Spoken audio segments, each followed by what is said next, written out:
Clara observe les assiettes qu'elle vient de disposer sur sa table de cuisine. Chacune brille sous la lumière douce du lustre qu'elle a installé la semaine dernière. Elle sourit en passant la main sur le bois poli, sa première vraie table, dans sa première vraie maison. L'odeur du bœuf bourguignon remplit l'air depuis hier soir. Elle a suivi à la lettre la recette de sa grand-mère, celle qu'elle a recopiée de mémoire, après que sa mère ait égaré le carnet familial.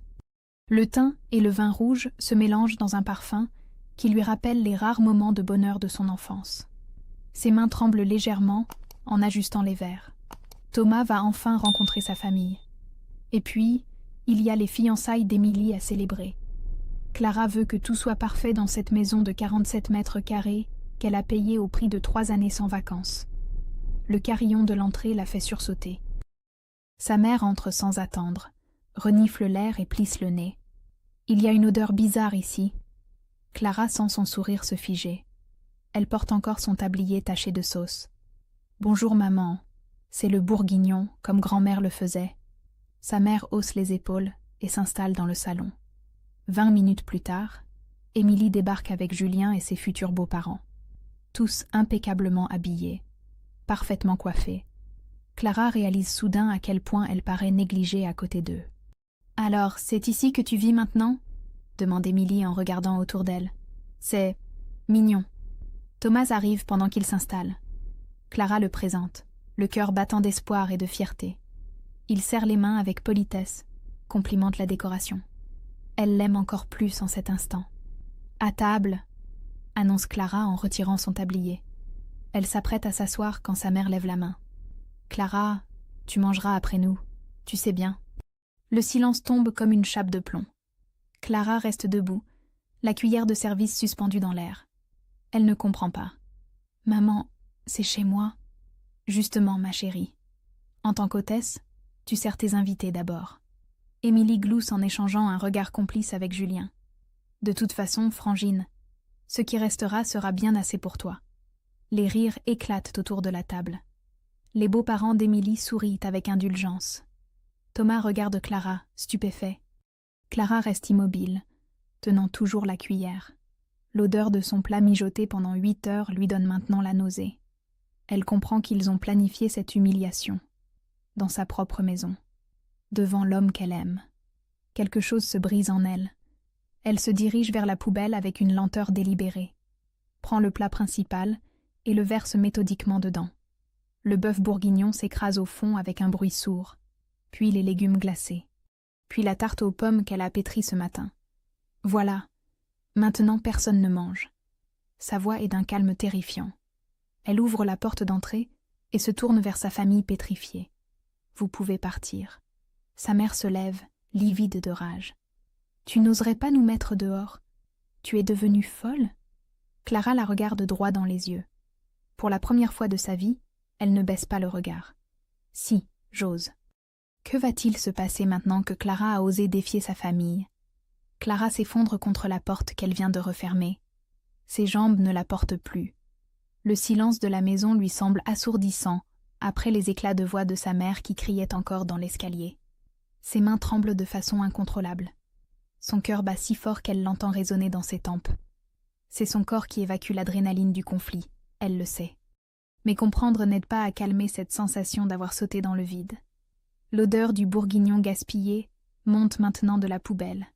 Ce parfum qui l'avait rendue si heureuse quelques minutes plus tôt lui donne la nausée. Elle réalise qu'elle vient de franchir une ligne invisible, celle qu'elle n'avait jamais osé dépasser en 28 ans. Cette odeur déclenche un souvenir brutal. Elle avait 11 ans, l'anniversaire d'Émilie. Sa mère avait préparé exactement le même plat, dans leur ancienne cuisine aux murs jaunis. Quand Clara avait voulu se resservir, sa mère avait retiré son assiette d'un geste sec. « Tu as assez mangé. » Émilie avait ri de son rire cristallin d'enfant gâté. Clara avait pleuré de faim cette nuit-là, le ventre vide et le cœur gros. Le lendemain matin, sa mère s'était assise au bord de son lit. « Si tu ne pleurnichais pas tout le temps, on serait plus gentil avec toi, ma chérie. » Clara se redresse péniblement. Ses jambes flagellent encore, mais elle doit nettoyer, effacer les traces de ce désastre. Peut-être que si elle range tout, elle pourra faire comme si rien ne s'était passé. Le carillon retentit. Clara sursaute, persuadée que sa famille revient à la charge. Elle ouvre prudemment. C'est Sophie, sa meilleure amie, une bouteille de rosé à la main et l'inquiétude peinte sur le visage. J'ai croisé ta mère dans l'escalier. Elle m'a dit que tu avais fait une crise de nerfs. Elle parlait d'appeler un médecin. Clara sent ses yeux s'embuer. Sophie entre et referme doucement derrière elle. Raconte-moi ce qui s'est vraiment passé. Clara hésite. L'habitude de minimiser, d'excuser, de porter la faute lui colle à la peau comme une seconde nature. Puis les mots sortent d'un coup, dans le désordre. L'humiliation, les rires, sa propre maison transformée en tribunal. Sophie l'écoute sans l'interrompre, son visage se durcissant au fur et à mesure du récit. Putain, Clara, il était temps.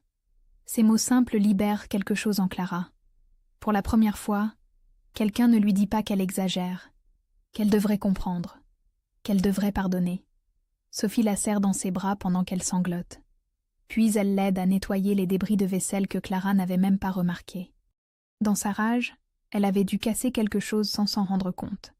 « Tu sais que Thomas était là, n'est-ce pas ?» murmure Sophie en ramassant les morceaux. Clara lève les yeux, paniquée. « Qu'est-ce que tu veux dire ? Il était garé devant l'immeuble depuis 10 minutes. Il hésitait à monter à cause de toutes les voitures de ta famille. » Le sang de Clara se glace. Thomas a tout vu.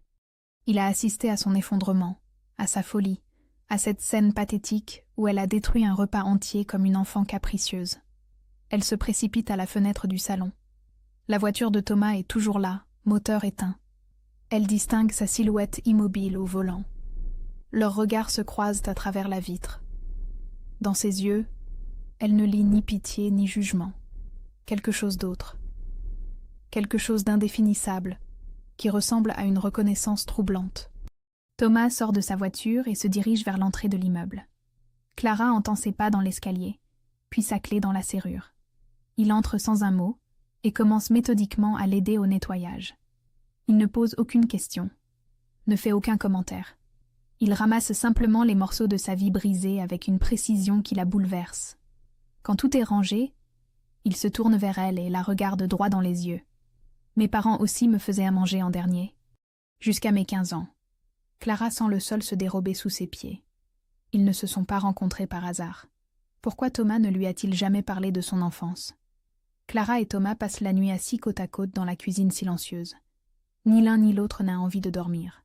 Les mots sortent lentement, prudemment, comme s'ils testèrent la solidité du sol avant chaque pas. « Mon père disait que les enfants mangent les restes », murmure Thomas en fixant ses mains. « Que c'était normal, que ça nous apprenait la hiérarchie. » Clara frissonne. Elle réalise qu'elle ne connaît pas vraiment l'homme qu'elle va épouser dans 3 mois. Combien d'autres secrets cache-t-il derrière ces sourires rassurants ? Tu as encore faim parfois, même quand tu viens de manger ? Thomas acquiesce avec un sourire amer. Tous les jours, cette peur que la nourriture disparaisse, que je ne sois pas assez rapide. Clara comprend. Cette angoisse sourde qui la saisit devant un frigo vide. Cette manie de faire des provisions comme si elle se préparait à un siège. Thomas continue, sa voix se durcissant imperceptiblement. Pendant le déjeuner, j'ai failli intervenir. J'ai eu envie de prendre Julien par le col et de le secouer. Il serre les poings sans s'en rendre compte. Clara remarque ce détail pour la première fois, cette tension qui parcourt ses mains quand il parle de violence. Mais quelque chose m'en a empêché. J'ai revu mon père regarder ma mère se faire humilier par ma grand-mère, et moi qui restais assis, qui ne bougeais pas. Sa voix se brise légèrement. J'ai eu peur de devenir violent, Clara. Peur de reproduire ce que j'avais fui. Clara lui prend la main. Elle découvre un homme qu'elle croyait connaître, mais qui lui révèle ses blessures les plus profondes. Ils ont grandi dans la même école de la survie, avec les mêmes réflexes de défense. Le lendemain matin à l'hôpital de jour Édouard Herriot, Clara traîne sa fatigue entre les lits. Elle n'a dormi que 2 heures, et chaque geste lui demande un effort surhumain. Amélie, la jeune aide-soignante, oublie de changer la perfusion de M. Moreau. C'est une erreur bénigne, qui arrive parfois à tout le monde. Mais Clara explose. « Tu es payée pour faire ton travail correctement ?» Sa voix claque dans le service comme un fouet. Amélie se fige, les yeux écarquillés. Autour d'elle, les conversations s'arrêtent. Le silence qui suit glace Clara jusqu'aux os. Elle reconnaît cette intonation. Cette façon de humilier l'autre d'un seul mot. C'est la voix de sa mère qui sort de sa bouche. Clara s'enferme dans les toilettes et vomit le peu qu'elle a réussi à avaler ce matin. Ses mains tremblent contre les carreaux froids. Elle a peur de ce qu'elle découvre en elle. Cette violence qu'elle porte, malgré elle. Madame Dubois l'attend à sa sortie. Cette femme de 74 ans vient 3 fois par semaine pour sa dialyse. Elle a toujours un mot gentil, un sourire apaisé qui détonne avec sa maladie. « Ma petite », dit-elle en lui prenant doucement le bras, « vous savez pourquoi je suis devenue aide-soignante dans ma jeunesse ?» Clara secoue la tête, incapable de parler. « Pour soigner les autres parce que personne ne m'avait soignée, moi. Je pensais que donner de l'amour guérirait le manque d'amour. » Elle presse la main de Clara avec une tendresse maternelle que Clara n'a jamais connue. « Mais attention à ne pas reproduire ce qu'on vous a fait. La colère, c'est contagieux. Elle se transmet comme une maladie si on y prend garde. » Ces mots résonnent dans l'esprit de Clara pendant tout l'après-midi. Elle présente ses excuses à Amélie, qui les accepte avec une générosité qui la bouleverse encore plus. Le soir, en rentrant chez elle, Clara trouve un message de sa mère sur son répondeur. La voix est froide, posée, terriblement calme. « Clara, j'ai beaucoup réfléchi à ton comportement d'hier. Tu nous dois des excuses. Ton attitude était inacceptable, surtout devant les parents de Julien. Je comprends que tu puisses être stressée par ton travail, mais cela ne justifie pas de traiter ta famille de cette façon. Rappelle-moi quand tu auras retrouvé tes esprits. Aucune remise en question, aucune empathie, aucune reconnaissance de ce qui s'est passé. Juste cette certitude absolue d'avoir raison, cette capacité à retourner la situation pour se poser en victime. » Clara efface le message et s'assoit lourdement dans son canapé. Elle comprend avec une clarté douloureuse que sa mère ne changera jamais, que ces excuses qu'elle espère depuis l'enfance ne viendront pas. Thomas trouve Clara recroquevillée contre les coussins quand il rentre de son service. Il s'assoit près d'elle sans poser de questions, et elle lui raconte sa journée. L'incident avec Amélie, les mots de Madame Dubois, le message de sa mère. « Tu sais ce qui me fait le plus peur ?» murmure Clara contre son épaule. « Dis-moi. » C'est que j'ai la même voix qu'elle quand je suis en colère. Thomas la serre plus fort contre lui. Comment Clara peut-elle se libérer d'un poison qui coule dans ses veines depuis l'enfance? Clara décide de ne pas rappeler sa mère. Elle efface définitivement le message vocal et éteint son téléphone. Pour la première fois de sa vie, elle choisit le silence plutôt que la soumission. Mais sa mère ne reste jamais dans l'expectative bien longtemps. Le lendemain soir, elle passe à l'offensive avec la subtilité d'une manipulatrice expérimentée. Elle appelle Thomas directement. « Thomas, c'est la maman de Clara. J'espère que je ne vous dérange pas ?» Sa voix est mielleuse, teintée de cette inquiétude maternelle parfaitement calculée. « Je m'inquiète beaucoup pour ma fille. Elle a toujours eu tendance à dramatiser, vous savez. Depuis petite, elle invente des histoires pour se rendre intéressante. J'espère qu'elle ne vous fait pas le même coup. » Thomas raccroche, mais le doute s'immisce en lui comme un poison lent. Il commence à observer Clara différemment sans s'en rendre compte. Il guette ses réactions, analyse ses émotions avec l'œil clinique qu'il utilise pour vérifier les équipements biomédicaux de l'hôpital. Clara le sent. Cette nouvelle distance, cette façon qu'il a maintenant de la regarder comme si elle était fragile ou instable. Elle se met en hypervigilance, épie chacun de ses gestes, chacune de ses paroles. C'est le cercle vicieux classique des couples où l'un commence à douter de la santé mentale de l'autre.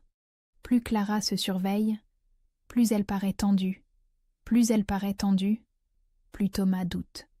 Le jeudi soir, Émilie débarque sans prévenir. Elle porte une robe qui flotte autour de son ventre encore plat, mais ses mains se posent protectivement dessus dans un geste qui ne trompe pas. « Tu vas être tante », annonce-t-elle avec un sourire éclatant. 14 semaines. Enfin, si tu redeviens fréquentable. Clara sent son cœur se serrer. Un bébé, le premier de la nouvelle génération, un être innocent qui grandit déjà dans cette famille toxique. Félicitations, murmure-t-elle. Mais Émilie n'est pas venue pour partager sa joie. Elle s'assoit sur le canapé comme si elle était chez elle et croise les jambes avec élégance. J'ai besoin que tu présentes des excuses publiques avant mon mariage dans 6 semaines. Clara se raidit.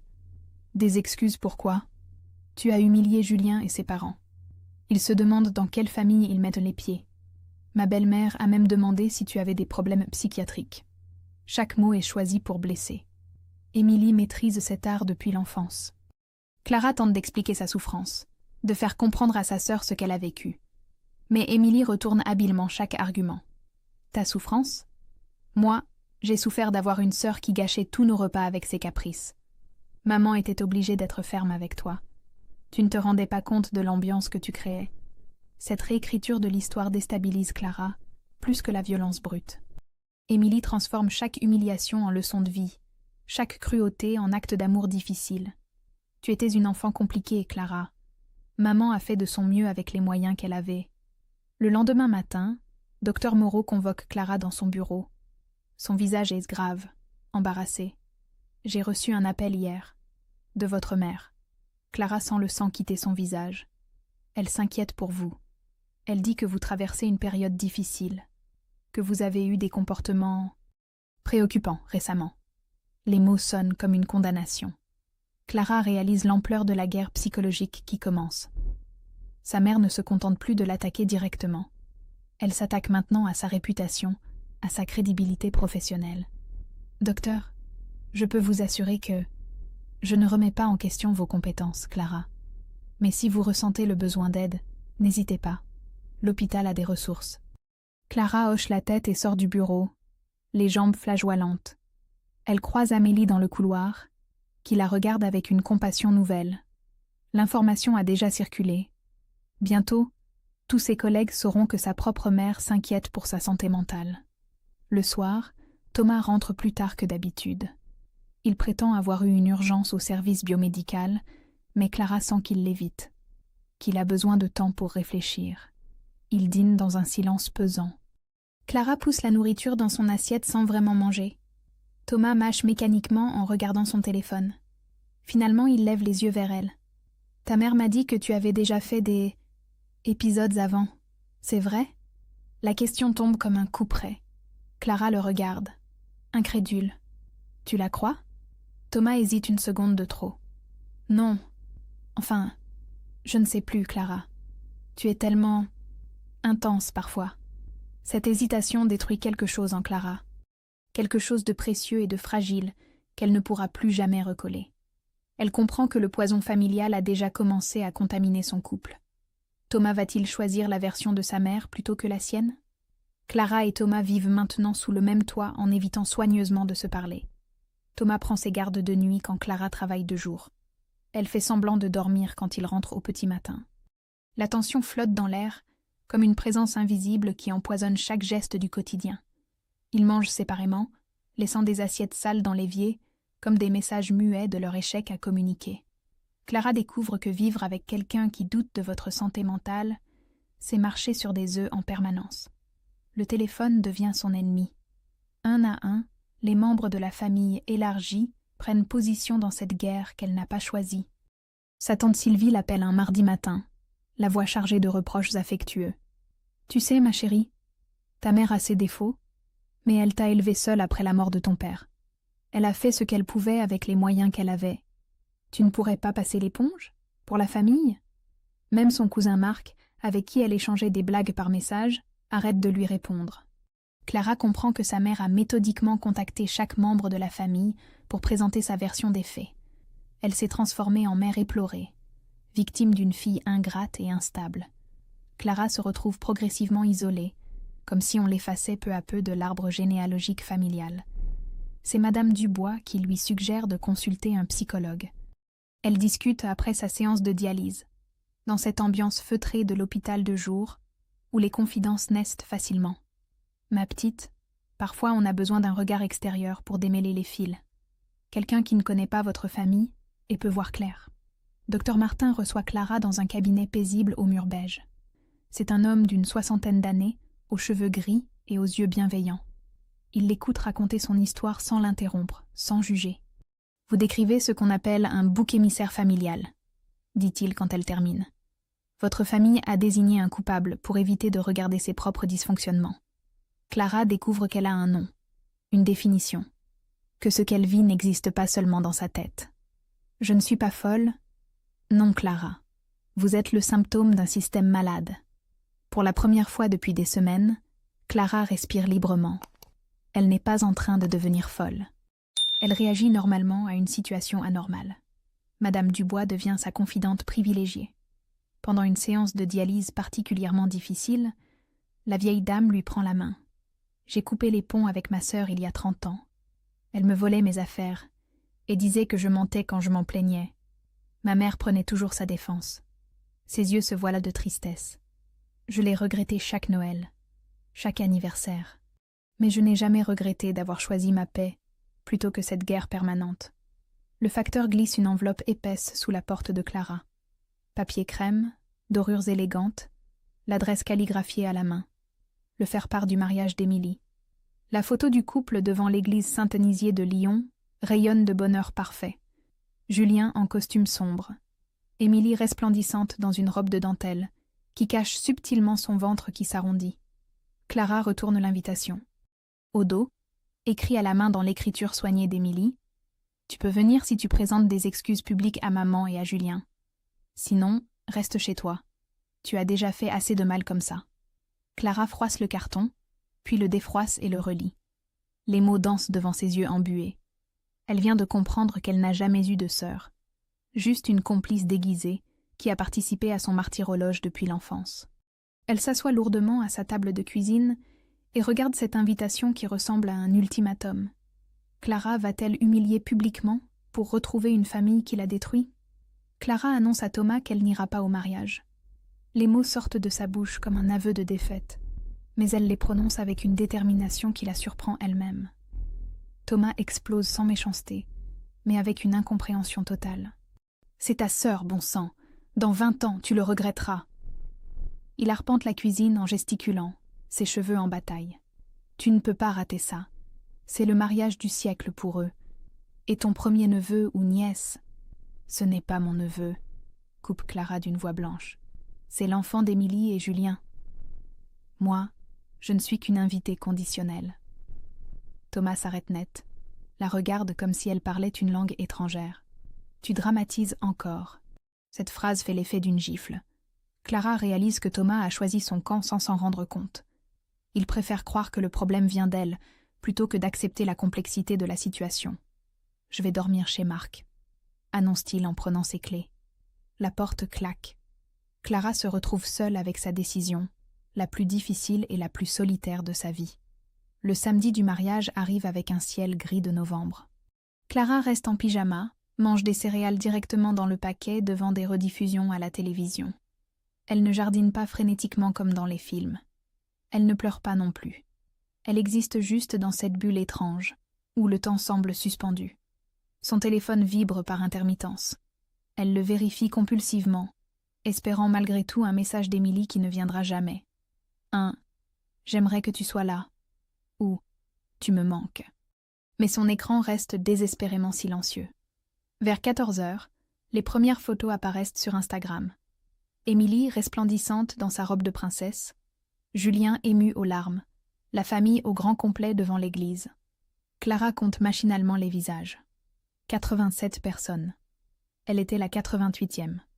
Sa cousine Léa commente en direct. Dommage que Clara ait été malade. Elle aurait adoré cette fête. Le mensonge officiel la blesse plus que l'exclusion. Sa famille a inventé une version présentable de son absence. Une maladie diplomatique qui évite les questions embarrassantes. Clara éteint son téléphone et se recouche. Elle reste ainsi jusqu'au coucher du soleil, dans cette étrange léthargie qui ressemble à un deuil. Thomas rentre le dimanche soir. Il la trouve recroquevillée sur le canapé, une boîte de mouchoirs vide à côté d'elle, et les yeux gonflés. « Tu regrettes ?» demande-t-il doucement en s'asseyant près d'elle. « Chaque seconde, » avoue Clara. « Mais je le referai. » Thomas la regarde avec une expression nouvelle, comme s'il la découvrait. « Moi aussi, j'ai séché l'enterrement de mon père. J'avais 15 ans. Certains choix font mal, mais ils nous sauvent. » C'est la première fois qu'il évoque vraiment son passé. Clara comprend qu'ils ont tous les deux sacrifié leur famille biologique pour survivre. Le lundi matin, Sophie transfère à Clara un message privé qu'Émilie lui a envoyé sur Facebook tard dans la soirée du mariage. « J'espère que Clara est fière d'elle. Même absente, elle a pourri ma journée. Julien n'arrêtait pas de demander pourquoi ma sœur n'était pas là. Sa mère a fait des remarques toute la soirée. Merci pour le cadeau de mariage. Clara lit le message 3 fois avant d'en saisir toute la perversité. Émilie a réussi à transformer son absence en présence toxique. Clara n'aurait jamais pu gagner dans cette configuration. Présente, elle aurait commis des erreurs. Absente, elle était coupable d'abandon. Le mercredi suivant, Clara croise sa mère au carrefour de Vaux-en-Velin. Leurs yeux se rencontrent 3 secondes au rayon surgelé, entre les pizzas et les plats préparés. Sa mère détourne le regard, change d'allée et fait semblant de ne pas l'avoir vue. Clara reste paralysée entre les bacs réfrigérés, réalisant avec une brutalité saisissante que sa propre mère vient d'effacer son existence, comme si elle était devenue transparente, inexistante. Une employée s'approche, inquiète. « Ça va, madame ?» Clara réalise qu'elle pleure sans s'en rendre compte. Comment continuer à vivre quand sa propre famille vous considère comme morte ? 6 mois ont passé depuis le mariage d'Émilie. Clara et Thomas ont survécu à la crise, mais leur couple ressemble maintenant à un vase recollé dont on distingue encore les fissures. Ils se redécouvrent lentement, avec la prudence de 2 rescapés qui ont appris à se méfier des terrains mouvants. Thomas a pris ses distances avec sa propre famille, après avoir compris les mécanismes de manipulation. Il ne supporte plus les réunions dominicales, où sa belle-mère fait des remarques acides sur cette pauvre femme qui ne parle plus à sa mère. Clara apprend à lui faire confiance à nouveau, un geste après l'autre. La thérapie de couple avec Dr Martin leur révèle des vérités inconfortables. Ils s'étaient choisis pour leurs blessures communes, pas pour leur capacité à guérir ensemble. Vous devez apprendre à vous aimer guéri, pas seulement blessé, leur explique le psychologue. Sinon, vous risquez de reproduire les schémas toxiques que vous fuyez. Le travail est long, fait de progrès et de rechutes. Certains soirs, Clara se surprend à chercher la faille chez Thomas, cette petite chose qui prouverait qu'il va l'abandonner comme les autres. D'autres jours, Thomas analyse chacune de ses réactions comme s'il cherchait des signes d'instabilité, mais peu à peu, ils apprennent à se faire confiance. Au travail, Clara découvre un talent qu'elle ignorait posséder. Elle devient exceptionnelle avec les patients difficiles, ceux qui souffrent de violences familiales ou de traumatismes psychologiques. Elle reconnaît instinctivement leurs mécanismes de défense, leur silence lourd de secrets. Lucie, 16 ans, arrive un matin en état d'anorexie sévère.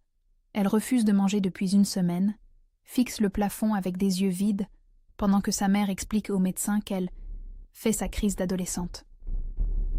Clara s'assoit près d'elle après le départ de l'équipe médicale. « Tu sais, » murmure-t-elle, « on peut mourir de ne pas être aimé correctement. » Lucie tourne lentement la tête vers elle, surprise par cette phrase qui va droit au cœur de sa souffrance. « Ma mère dit que je suis difficile, que je lui complique la vie. Et toi, qu'est-ce que tu en penses ?» Pour la première fois depuis des semaines, Lucie fond en larmes. Elle accepte finalement de prendre une compote aux pommes, puis un yaourt. Clara comprend qu'elle a trouvé sa vocation dans cette capacité à soigner les autres avec ses propres cicatrices. Madame Dubois devient sa confidente et sa figure maternelle de substitution. Elles ont institué un rituel dominical. Cuisinent ensemble dans la petite kitchenette de l'hôpital de jour quand Clara est de garde. Ces moments simples apaisent en Clara des blessures qu'elle croyait incurables. « Tu cuisines avec tes mains maintenant, plus avec tes peurs. » observe la vieille dame en la regardant pétrir une pâte à pain sans trembler. Clara sourit. C'est vrai. Elle a appris à préparer la nourriture avec amour plutôt qu'avec angoisse. Un mardi de février, sa cousine Léa l'appelle en larmes. Émilie a fait une fausse couche à 18 semaines. Le bébé qu'elle portait, ce petit être innocent qui grandissait dans cette famille dysfonctionnelle, n'existe plus. L'instinct protecteur de la grande sœur submerge Clara comme une vague. Elle compose le numéro d'Émilie 3 fois sans appeler, le doigt suspendu au-dessus de l'écran. Thomas la trouve dans la cuisine, le téléphone à la main, pétrifié par ce conflit intérieur déchirant. « Tu as envie de l'appeler ?» Clara hoche la tête, les larmes aux yeux. « Alors fais-le. Mais protège-toi. Tu peux avoir de la compassion sans te remettre en danger. » Clara compose finalement le numéro. Émilie décroche à la première sonnerie, la voix brisée par le chagrin. « Clara, je viens d'apprendre. Je suis désolée. » Émilie sanglote au téléphone. Pour une fois, elle ne joue pas, ne manipule pas. Elle souffre simplement, comme n'importe quelle femme qui vient de perdre son enfant. « J'aurais voulu que tu sois là, » murmure-t-elle entre 2 sanglots. Clara ferme les yeux. Ces mots qu'elle attendait depuis des mois arrivent dans ce contexte tragique. Moi aussi, j'aurais voulu être là. Un appel inattendu bouleverse Clara quelques jours plus tard. Tante Marie, la sœur de sa mère qui vit à Grenoble, lui téléphone pour s'excuser de ne pas être intervenue lors du fameux déjeuner. Ta mère faisait exactement la même chose avec moi quand on était petite. Elle me forçait à la regarder manger ma part de gâteau d'anniversaire en disant que j'étais trop grosse. J'ai eu peur d'elle jusqu'à 40 ans. Cette révélation change le regard de Clara sur l'histoire familiale. La cruauté n'est pas accidentelle. Elle se transmet de génération en génération comme un héritage empoisonné. J'ai gardé quelque chose pour toi, ajoute tante Marie. Le carnet de recettes de ta grand-mère. Ta mère voulait le jeter après son décès, mais je l'ai sauvé. Clara sent son cœur s'emballer. Ce carnet qu'elle croyait perdu à jamais existe encore. Va-t-elle enfin pouvoir reconstituer les souvenirs heureux de son enfance? Après des mois de préparation psychologique avec Dr. Martin, Clara accepte de rencontrer sa mère. Elle choisit le café de la mairie de Vaux-en-Velin, un territoire neutre où aucune d'elles ne pourra prétendre être chez elle. Clara arrive 15 minutes en avance et commande un thé qu'elle ne boira pas. Elle a besoin de cette contenance, de cette tasse entre ses mains pour ne pas trembler. Les phrases qu'elle a préparées en thérapie tournent dans sa tête comme une leçon apprise par cœur. Sa mère arrive pile à l'heure, impeccablement maquillée malgré ses 62 ans. Elle porte ce chemisier bleu ciel qu'elle met pour les grandes occasions et s'assoit face à Clara comme si elle s'était équitée la veille. « Ma chérie, tu as encore maigri? Tu manges assez ?» Première attaque déguisée en sollicitude maternelle. Clara reconnaît immédiatement la technique et ne mord pas à l'hameçon. « Bonjour maman. Merci d'avoir accepté de venir. » Clara a préparé ses mots comme un discours. Elle expose calmement les faits, l'humiliation répétée depuis l'enfance, la violence psychologique, les manipulations, l'isolement programmé de la famille. Sa voix reste posée, factuelle, sans accusation excessive. Sa mère l'écoute avec un petit sourire patient, celui qu'on réserve aux enfants capricieux qui racontent des histoires invraisemblables. « Ma chérie, tu as toujours eu tendance à voir le mal partout. C'est Thomas qui te monte la tête contre moi ?» Le déni est sophistiqué, enrobé dans cette inquiétude maternelle qui retourne habilement la culpabilité. « J'ai peut-être été sévère parfois, mais c'était pour ton bien. Regarde comme tu es devenue responsable. Tu as un métier, une maison. » Clara comprend la stratégie. Sa mère s'approprie les résultats tout en niant les moyens. Elle transforme chaque violence en leçon de vie nécessaire. « Le 15 mars dernier, chez tante Sylvie, tu m'as dit devant tout le monde « Clara mange toujours trop. C'est plus fort qu'elle. » Tu portais ton chemisier à fleurs bleues, celui de Monoprix. Clara cite des phrases exactes, des détails précis. Sa mémoire de traumatisée garde tout en archive. Sa mère pâlit imperceptiblement. Elle se souvient parfaitement de cette scène. C'était juste. Tu étais au régime à ce moment-là. Je voulais t'aider. Donc, pour la première fois, elle ne nie pas complètement. Mais elle minimise, justifie, transforme la cruauté en bienveillance maladroite. Clara pose ses conditions avec la fermeté que lui ont apprise des mois de thérapie. Reconnaissance des faits, excuses sincères, changement de comportement. Elle ne demande pas l'impossible, juste le minimum de respect humain. Sa mère se raidit comme si on lui demandait de ramper. « Tu veux que je m'aplatisse devant toi? C'est moi qui t'ai élevé. Tu me dois le respect, pas l'inverse. » Puis vient le coup de grâce, prononcé avec cette froideur calculée que Clara connaît si bien. « Si tu n'es pas capable de comprendre l'amour d'une mère, c'est que tu n'es pas faite pour être heureuse. » Ces mots libèrent Clara d'un poids énorme. Elle comprend avec une clarté absolue que sa mère ne changera jamais, qu'elle préférera perdre sa fille plutôt que de reconnaître ses erreurs. Clara pose un billet de 5 € sur la table et se lève avec une dignité nouvelle. « Au revoir, maman. Quand tu seras prête à m'aimer au lieu de me dresser, tu sauras où me trouver. » Elle part sans se retourner, laissant sa mère stupéfaite au milieu du café presque vide. Dehors, Clara respire l'air froid de l'hiver comme si elle goûtait l'oxygène pour la première fois de sa vie. Le soir même, son téléphone vibre. Un long message d'Émilie, mélange confus d'excuses et de reproches. Maman a pleuré toute la soirée. Elle dit que tu l'as humiliée. Peut-être qu'on pourrait essayer de se parler. Juste nous deux, sans elle. Mais il faudrait que tu fasses des efforts aussi. Clara lit le message 3 fois avant de répondre. Quand tu seras prête à regarder la vérité en face, je serai là. Mais je ne négocierai plus jamais avec le mensonge. » Elle envoie le message et éteint son téléphone. Pour la première fois depuis des mois, Clara dort d'un sommeil profond et réparateur. Comment va-t-elle construire sa nouvelle vie, libérée enfin du poids de sa famille? 13 mois après l'incident du déjeuner, Clara se marie avec Thomas dans le parc de Gerland à Lyon. Le soleil de mai filtre à travers les feuilles nouvelles des platanes, créant une cathédrale de lumière naturelle qui vaut tous les décors sophistiqués. 18 personnes sont présentes. Pas une de plus, pas une de moins. Chacune a été choisie pour sa capacité à aimer sans arrière-pensée, sans condition, sans chantage affectif. Clara porte une robe simple en soie et crue achetée chez Pronovias, avec le collier de perles de sa grand-mère récupéré chez Tante Marie. Elle rayonne d'une beauté apaisée, celle des femmes qui ont cessé de se battre contre elles-mêmes.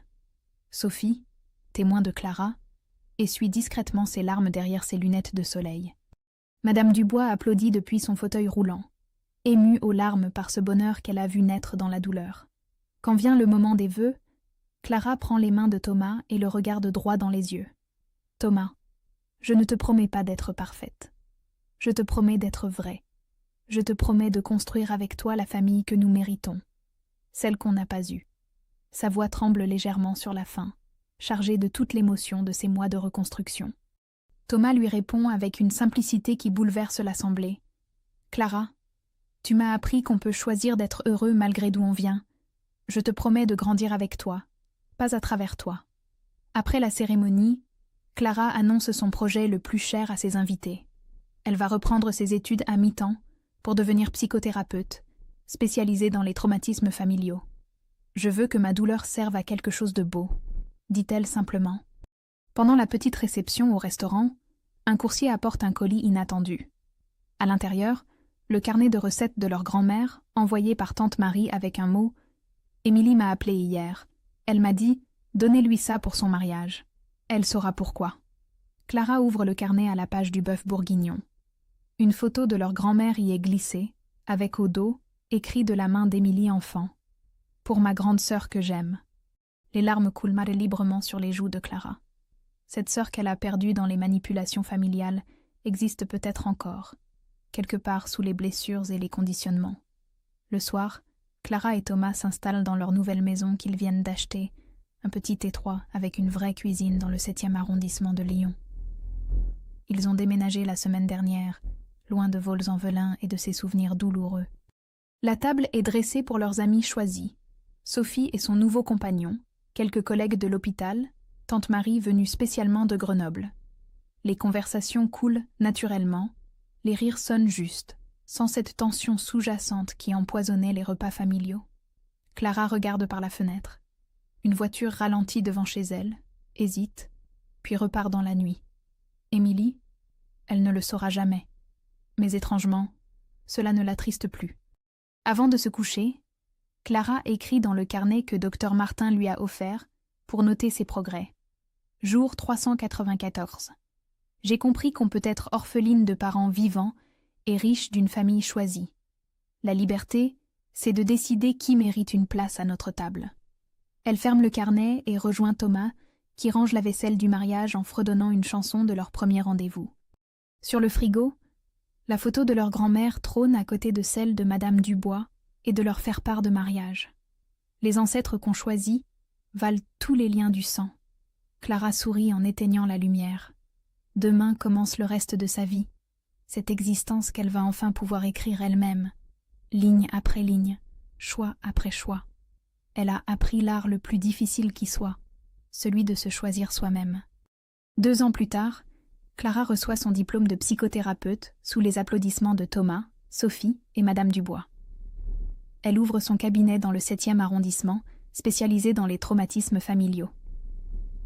Sa première patiente ressemble étrangement à celle qu'elle était, une jeune femme brisée par des années d'humiliation familiale.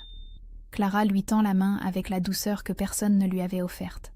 « Vous n'êtes pas folle. Vous réagissez normalement à une situation anormale. » Émilie envoie parfois des messages, timide tentative de reconnexion. Clara répond avec bienveillance mais fermeté, gardant ses distances protectrices. Certaines blessures guérissent, D'autres apprennent simplement à ne plus saigner. Sa mère reste silencieuse. Clara a fait son deuil de cette relation qui n'a jamais existé. Le dimanche, Clara et Thomas reçoivent leur famille choisie. Autour de leur table, les rires sonnent juste. L'amour circule librement. Clara cuisine avec ses mains, plus jamais avec ses peurs. Elle a appris que le bonheur ne s'hérite pas, il se conquiert. Un choix à la fois. Tentar novamente Claude, pod comte eros. Confira sempre as respostas.